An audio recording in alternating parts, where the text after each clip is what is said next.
Item ಯಾವುದೇ ಇರಲಿ try ಮಾಡಿ ಆಚಿ ಚಿಕನ್ ಮಸಾಲಾ. ಆಚಿ ಚಿಕನ್ ಮಸಾಲಾ. ಸೊ ಈ ಎಲ್ಲ ಲೆಕ್ಕಾಚಾರಗಳ ನಂತರದಲ್ಲಿ ಭಾರತೀಯ ಜನತಾ ಪಕ್ಷ ತಮಿಳುನಾಡಿನಲ್ಲಿ ಈಗ 191 ಸ್ಥಾನಗಳನ್ನು ಗಳಿಸ್ಕೊಂಡು ಮುನ್ನಡೆಯನ್ನು ಕಾಪಾಡ್ಕೊಂಡು ಬಂದಿದೆ. ಬಂಗಾಳದಲ್ಲಿ. ಅದೇ ರೀತಿ ಇವರು ಯಾರು TMC 98 ಸ್ಥಾನಗಳನ್ನು ತೆಗೆದುಕೊಂಡು ಕಾಂಗ್ರೆಸ್ 0, ಇತರರ 4, ಅದರಲ್ಲಿ ಯಾರು ಬೇಕಾದ್ರೂ ಇರ್ಬೋದು. ಯಾವುದೊಂದು ಮುಸ್ಲಿಮ್ದೊಂದು ISF ಅಂತೇನೋ ಒಂದು ಪಕ್ಷ ಇದೆ, ಅದೊಂದು. ಆಮೇಲೆ ಒಂದು ಕಮ್ಯುನಿಸ್ಟ್ಗಳು ಯಾರು ಇದ್ದರೆ ಇರಬಹುದು. ಸೊ ಇದೇನಾಗತ್ತೆ ಸರ್ ಈ ನಂಬರ್ಗಳು? ಈ ನಂಬರ್ಗಳು ಡ್ರಾಸ್ಟಿಕಲಿ ಇನ್ನೇನು ಆಗಲಿಕ್ಕಾಗಲ್ಲ. 190 ಚಿಲ್ಲರೆಯಲ್ಲಿರುವಂತಹ BJP ವರ್ಸ್ಟ್ ಕೇಸಲ್ಲಿ 150ಕ್ಕೆ ಬರ್ಬೋದೇನೋ ಬೇಕಾದ್ರೆ. ಅವಾಗಲೂ ಅಧಿಕಾರದಲ್ಲೇ ಅಲ್ಲೇ ಇರ್ತಾರೆ. 98ರಲ್ಲಿರೋ TMC ವರ್ಸ್ಟ್ ಕೇಸಲ್ಲಿ ಇನ್ನೊಂದು 40 ಎಕ್ಸ್ಟ್ರಾ ಆಗ್ಬಿಟ್ಟು 120ಕ್ಕೆ ಹೋಗ್ಬೋದೇನೋ, 130ಕ್ಕೆ ಹೋಗ್ಬೋದು, 140ಕ್ಕೂ ಹೋಗ್ಬೋದೇನೋ ಬೇಕಾದ್ರೆ, 130ಕ್ಕೆ ಹೋಗ್ಬೋದೇನೋ ಬೇಕಾದ್ರೆ. ಅಷ್ಟೇ ಆಗೋದು, ಅಧಿಕಾರಕ್ಕೆ ಬರಲ್ಲ. ಅದರ್ಸ್ ಬಿಟ್ಬಿಡಿ, ಅಲ್ಲಿ ಚೇಂಜ್ ಮಾಡೋ ಚಾನ್ಸೇ ಇಲ್ಲ ಅವ್ರುಗಳು ಯಾರು, ಸಾಧ್ಯನೇ ಇಲ್ಲ ಅದು. ಹಾಗಾಗಿ we can safely say almost finalisation of results ಕಡೆಗೆ ಹೋಗ್ತಾ ಇದ್ದಾರೆ. ಫೈನಲ್ ಫಿಗರ್ ಏನು ನಂಬರು ಅನ್ನೋದು ಇತ್ಯರ್ಥ ಆಗಬೇಕಾಗಿದೆ. ಓಕೆ, ಎಲ್ಲಿ? ಪಶ್ಚಿಮ ಬಂಗಾಳ ದೊಡ್ಡ ರಾಜ್ಯ ಆಗಿರೋದ್ರಿಂದ ಕೆಲವು ಕೌಂಟಿಂಗ್ಗಳು ಸ್ವಲ್ಪ ತಡ ಆಗುತ್ತೆ. ಹಾಗಾಗಿ ವಿ ಹ್ಯಾಡ್ ಟು ವೆಯ್ಟ್ ಅಂತ ಹೇಳಿದ್ವಿ ನಾನು. 190, 100 ಅಂದರೆ 290 ಆಯಿತು. ಇನ್ನೊಂದು 1 ಅವರ್ ಹೋದರೆ ಈ ಪಿಕ್ಚರ್ ಕ್ಲಿಯರ್ ಆಗುತ್ತೆ. ಸರ್ ಹೆಚ್ಚು ಕಡಿಮೆ ಆಗ್ಬಿಟ್ಟು ಹೋಗೇ ಬಿಡ್ಬೋದಾ? ಹಂಗೆ ಕಾಣಿಸ್ತಿಲ್ಲ. ಯಾಕೆ? ಆರಂಭದಿಂದ BJP ತನ್ನ ಮುನ್ನಡೆಯನ್ನು ದೊಡ್ಡ ಸಂಖ್ಯೆಯಲ್ಲಿ ಕಾಪಾಡಿಕೊಂಡು ಬಂದಿರೋದೇ ಅಲ್ಲದೆ ಉಳಿಸ್ಕೊಂಡು ಹೆಚ್ಚಿಸ್ಕೊಂಡು ಹೋಗ್ತಾ ಇದೆ. ಇಳೀತಿಲ್ಲ. ಇವರು ಕರ್ನಾಟಕದ್ದೊಂದು ಹೇಳಿದ್ರು 120 ಇದ್ದಿದ್ದು 104ಕ್ಕೆ ಬಂತು. ಉಳಿಸ್ಕೊಂಡು ಆ ಪ್ರಮಾಣದಲ್ಲಿ ಹೆಚ್ಚಿಸಿರಲಿಲ್ಲ. ಕರ್ನಾಟಕದಲ್ಲಿ ಅವತ್ತೂ 180ಕ್ಕೆ ಎತ್ಕೊಂಡು ಹೋಗಿದ್ದಿದ್ರೆ ಅವರು ಕೆಳಗೆ ಬಿದ್ದಿದ್ದಿದ್ರು 160 150 ಇರೋರು. ಹೌದು, ಹಂಗಲ್ಲ. ಹಾಗಾಗಿ ಬಂಗಾಳದಲ್ಲಿ ಐತಿಹಾಸಿಕ ನಿರ್ಣಯನ ಜನ ಮಾಡಿಬಿಟ್ಟಿದ್ದಾರೆ ಅನ್ನೋ ನಿರ್ಧಾರಕ್ಕೆ ನಾವು ಹೆಚ್ಚು ಕಡಿಮೆ ಬರಬಹುದು. ತಮಿಳುನಾಡಿನಲ್ಲಿ ಪರಿಸ್ಥಿತಿ ಹಾಗಲ್ಲ. ಅದೊಂದು ಪಶ್ಚಿಮ ಬಂಗಾಳದೊಂದು ಕೇಳ್ತೀನಿ ಸರ್. ಅಲ್ಲೊಂದು ರೇಪ್ ಕೇಸ್ ಆಯಿತು ಸರ್, ಸ್ಟೂಡೆಂಟ್ ಅದು. ಆ ಕೇಸ್ನಲ್ಲಿ ಮಮತಾ ಬ್ಯಾನರ್ಜಿ ನಡ್ಕೊಂಡಿರುವಂಥ ರೀತಿನೂ ಒಂದು ಬಹು ದೊಡ್ಡ ಕಾರಣ. ಬರೀ ಒಂದು ರೇಪ್ ಅಲ್ಲ, ಅದು ತುಂಬ ಆಯ್ತಲ್ಲ. ಕೆಲವು ರೇಪ್ ಕೇಸ್ಗಳು ತಮಿಳುನಾಡಿನಲ್ಲಿ ಪಶ್ಚಿಮ ಬಂಗಾಳದಲ್ಲಿ ವಿಪರೀತವಾದ ಪ್ರಚಾರವನ್ನು ಪಡೀತು. ಕೆಲವು ಪಡೆದೇ ಇಲ್ಲ. ಹೌದು, ಕೆಲವು ಕಡೆ ಈ ಗೂಂಡಾಗಳ ಆ್ಯಕ್ಟಿವಿಟಿ ಯಾವ ಲೆವೆಲಲ್ಲಿ ಇತ್ತಂತೆ ಅಂದರೆ, ನನಗೆ ಹೇಳಿರೋದು ನನ್ನ ಫ್ರೆಂಡ್ಸ್ ಎಲ್ಲ ಕೆಲವರು,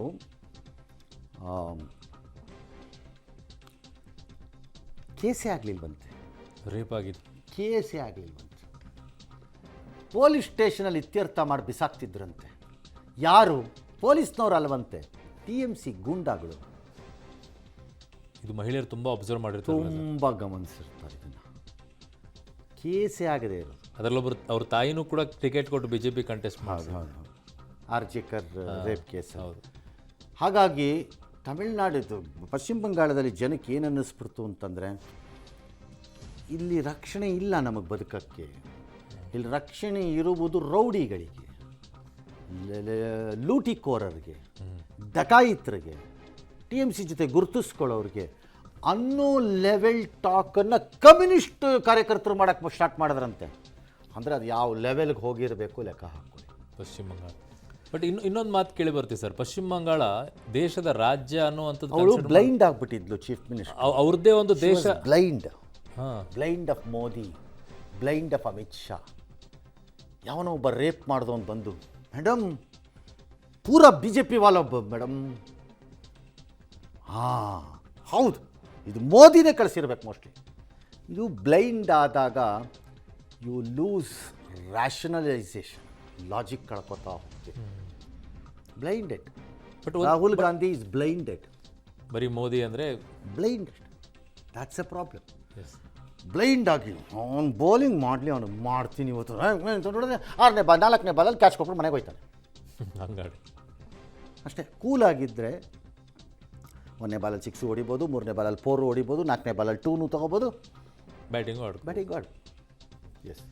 ಆ ರಾಜ್ಯ, ಈ ಭಾರತ ದೇಶದ ಒಂದು ರಾಜ್ಯ ಅಂತಲೇ ಕನ್ಸಿಡರ್ ಮಾಡೋದಾದ್ರೆ ಪ್ರತ್ಯೇಕ ದೇಶ ಅನ್ನೋ ರೀತಿಯಲ್ಲಿ ಮಮತಾ ವರ್ತಿಸ್ತಾ ಇದ್ರು ಅನ್ನೋದು ಒಂದು ಒಂದು ವಾದ ಆ ಮೆಂಟ್ಯಾಲಿಟಿ ತಮಿಳ್ನಾಡಿನಲ್ಲಿ ಸ್ಟಾಲಿನ್ನು ಒಂದು ಸರಿ ವ್ಯಕ್ತ ಮಾಡ್ದಂಗಿದೆ ಒಂದೆರಡು ಮೂರು ಕಡೆ. ಮಮತಾ ಬ್ಯಾನರ್ಜಿನೂ ಮಾಡಿದ್ದಾಳೆ. ಅಂದರೆ ಅಲ್ಲಿ ರಾಷ್ಟ್ರಪತಿ ಹೋದರೆ ಅವ್ರಿಗೆ ಯಾವ ಗೌರವ ಇಲ್ಲ, ಅದೊಂದಿದೆ. ಆ ಮೆಂಟ್ಯಾಲಿಟಿ ಅವರಿಬ್ಬರು ಎಕ್ಸಿಬಿಟ್ ಮಾಡಿದ್ದಾರೆ. ಈ ದೇಶದಲ್ಲಿ ಯಾವುದಾದ್ರು ರಾಜ್ಯಗಳಲ್ಲಿ ಆ ರೀತಿ ಡಿ ಕೆ ಸುರೇಶ್ ಒಂದು ಸರಿ ಮಾತಾಡಿದ್ದು ಬೇರೆ. ನಮಗೆ ಸೌತ್ ವಿಚಾರಕ್ಕೆ ಬಂದಾಗ ಕೋಪ ಬರುತ್ತೆ, ನಮಗೆ ನಾರ್ತ್ ಮೇಲೆ ಅದು ಬೇರೆ ವಿಚಾರ. ಹೌದು. ಬಟ್ ಒಂದು ರಾಜ್ಯದ ಲೆಕ್ಕಾಚಾರ ತಗೊಂಡ್ರೆ ತಮಿಳ್ನಾಡು ಆ್ಯಂಡ್ ಪಶ್ಚಿಮ ಬಂಗಾಳ ಇಬ್ಬರೂ ಒಂದು ರೀತಿ ಭಾರತದವರು ಅಲ್ಲವೇನೋ ನಾವೇನೋ ಪ್ರತ್ಯೇಕ ಅನ್ನೋ ಥರದ ಆ್ಯಟಿಟ್ಯೂಡು ನಡವಳಿಕೆಯನ್ನು ಪ್ರದರ್ಶನ ಮಾಡಿರುವುದು ಉಂಟು. ಬಟ್ ಅಮಿತ್ ಶಾ ಅವರು ಒಂದು ಕಡೆ ಹೇಳ್ತಾರೆ ಸರ್, ಸೆಂಟ್ರಲ್ ಗೌರ್ಮೆಂಟ್ ಕೊಟ್ಟಿರೋ ಸ್ಕೀಮ್ಗಳನ್ನು 115 ಅಳವಡಿಸಲಿಲ್ಲ ಅಂತೇಳಿ. ಅದನ್ನು ಅರವಿಂದ್ ಕೇಜ್ರಿವಾಲು ತರಲಿಲ್ಲ, DMK ಅವರು ತರಲಿಲ್ಲ, ಆ ಥರದ ಪ್ರತಿಪಕ್ಷಗಳು ಭಾಳ ಜನ ತಂದಿಲ್ಲ. ಅನುಭವಿಸಿದ್ದಾರೆ, ಅದನ್ನು ಅನುಭವಿಸ್ತಾರೆ ಅವರು ಒಂದಿನ. ಬಟ್ ಅದರ ಇಂಪ್ಯಾಕ್ಟ್ಗಳಾಗಿರುತ್ತೆ ಸರ್ ಜನರ ಮೇಲೆ. ಇಲ್ಲಿ ಬೇರೆ ರಾಜ್ಯಗಳಿಗೆಲ್ಲ ಬಂದು ಜನ ತಿಳ್ಕೊಂಡಾಗ, ಅಲ್ಲಿರುವಂಥ ಕುಟುಂಬಗಳಿಗೆಲ್ಲ ಅದನ್ನು ತಿಳಿಸಿದಾಗ ಕೆಲಸಕ್ಕಂತ ಪಾರ್ಟ್ಲಿ ಆಗಿರಬಹುದು. ಓಕೆ, ಹಾಗೇ ಇದೆ ಅಂತ ನಾನು ಹೇಳೋಕ್ಕಾಗಲ್ಲ, ಪಾರ್ಟ್ಲಿ ಆಗಿರಬಹುದು. ಓಕೆ, ಯಾಕಂದರೆ ಅದನ್ನು ರೀಪ್ಲೇಸ್ ಮಾಡೋ ಸ್ಕೀಮ್ಸನ್ನು ರಾಜ್ಯ ಸರ್ಕಾರಗಳು ಕೊಟ್ಟಿರ್ತಾರೆ, ಆಲ್ಟರ್ನೇಟ್ ಇನ್ನೊಂದು ಬೇರೆ ಕೊಟ್ಟಿರ್ತಾರೆ. ಓಕೆ, ಹಾಗಾಗಿ ಆಗಿರಬಹುದು ಅಂತೀನಿ, ಓಕೆ, ಹಾಗೇ ಇರುತ್ತೆ ಅಂತ ಹೇಳಲ್ಲ. Okay, yes. ಇನ್ನು ತಮಿಳುನಾಡಿನ ವಿಚಾರಕ್ಕೆ ಹೋಗೋಣ ಸರ್. ತಮಿಳುನಾಡಿನ ಎರಡನೇ ರಾಜ್ಯಕ್ಕೆ ಹೋಗೋಣ. ಭಾರತೀಯ ಜನತಾ ಪಕ್ಷ 190, TMC 99, ಕಾಂಗ್ರೆಸ್ 0 ಇರುವಂಥ ಪಶ್ಚಿಮ ಬಂಗಾಳ ಮುಗಿದಿದ್ದರೆ 114, 70, 50 ತಮಿಳುನಾಡಿನಲ್ಲಿ TVK, ADMK, DMK ಇದೆ. ಎಲ್ಲರ ನಿರೀಕ್ಷೆ ಇದ್ದಿದ್ದು DMK ಎರಡನೇ ಬಾರಿ ಭಾಳ ಬಂದ್ಬಿಡು ಸುಲಭವಾಗಿ ಬರ್ತಾರೆ ಅಂತ ಒಂದು ಲೆಕ್ಕ ಹಾಕಿದ್ರು. ಆದರೆ ಈಗ 50 DMK ಏನಿದೆ ಅದು 50 DMK ಅದಲ್ಲ, ಅದರಲ್ಲೊಂದು 10-12 ಸೀಟು ಅದರ ಸಹವರ್ತಿ ಪಕ್ಷಗಳ ಸಂಖ್ಯೆ. ಅದರಲ್ಲಿ ಘನತೆವೆತ್ತ ರಾಷ್ಟ್ರೀಯ ಪಕ್ಷವಾಗಿರುವಂತಹ ಕಾಂಗ್ರೆಸ್ ಒಂದು 5 ಸ್ಥಾನ ಅದರಲ್ಲಿ ಇದ್ದಂಗಿದೆ. ಘನತೆವೆತ್ತ ರಾಷ್ಟ್ರೀಯ ಪಕ್ಷ, ಅಂತಾರಾಷ್ಟ್ರೀಯ ಪಕ್ಷ ಇದ್ದಂಗೆ ಇದೆ. 105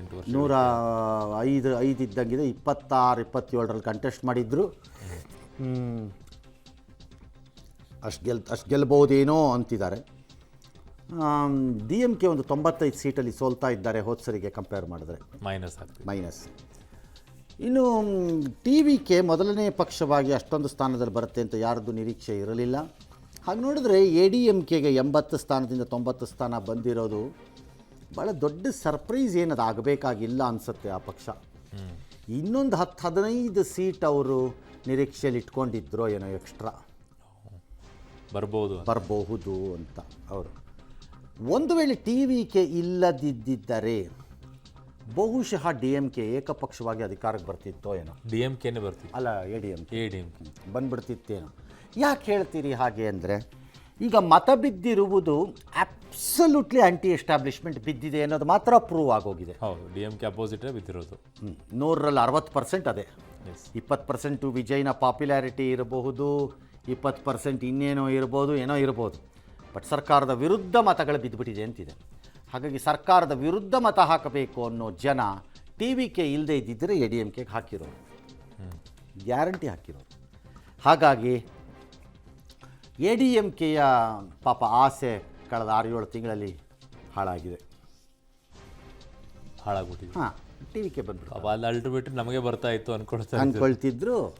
ಯಾರು ಎಕ್ಸ್ಪೆಕ್ಟ್ ಮಾಡಲಿಲ್ಲ ಈ ಥರ ಮೂರನೇ ಒಂದು ಪಕ್ಷ ಬಂದು ಹಿಂಗೆ ಮಾಡುತ್ತೆ ಅಂತ. ಅದು ಹಂಗೆ ಮಾಡಿಬಿಟ್ಟಿದೆ ಈಗ. ಸೊ 112ರಲ್ಲಿರುವಂತಹ TVK ಸರ್ಕಾರವನ್ನು ರಚನೆ ಮಾಡಲಿಕ್ಕೆ ಇನ್ನೂ ಒಂದು 7-8 ಸೀಟು 5-6 ಸೀಟು ಬೇಕು. ಅದು ಇಲ್ದಿದ್ರೂ ಸರ್ಕಾರ ರಚನೆ ಆಗತ್ತೆ. ಕಾರಣ ADMK ಮತ್ತು DMK ಎರಡೂ ಒಳಗಡೆ ಇರುವಂತಹ ಕೆಲವರು ಆ ಕಡೆಗೆ ಹೋಗಿ ಸಪೋರ್ಟ್ ಮಾಡ್ತಾರೆ. ಅದೇನು ದೊಡ್ಡ ಸಮಸ್ಯೆ ಆಲ್ರೆಡಿ ಏನೋ ರೆಡಿ ಆಗಿದ್ದಾರೆ ಅಂತ ಹೇಳ್ತಾ ಇದ್ದಾರೆ. ಯಾರು ಕೆಲವು ಅಲೈನ್ಸ್ ಆಗ್ತಾರೆ, ಏನು ತೊಂದರೆ ಇಲ್ಲ, ಅದು ಬರುತ್ತದು, ಅದೇನು ಸಮಸ್ಯೆ ಅಲ್ಲ. ಅದರ್ಸ್ ಯಾರಿದ್ದಾರೆ ನೋಡಬೇಕಲ್ಲಿ, ಯಾರಲ್ಲಿ ಅದರ್ಸಲ್ಲಿದ್ದಾರೆ ಅಂತ ಅವ್ರ ಲೆಕ್ಕಾಚಾರದ ಮೇಲೆ ಅವ್ರು ಹೋಗಿ ಹೊಂದಾಣಿಕೆ ಮಾಡ್ಕೋತಾರೆ. ಅದೇನು ತೊಂದರೆ ಆಗಲ್ಲ ಅವ್ರಿಗೆ.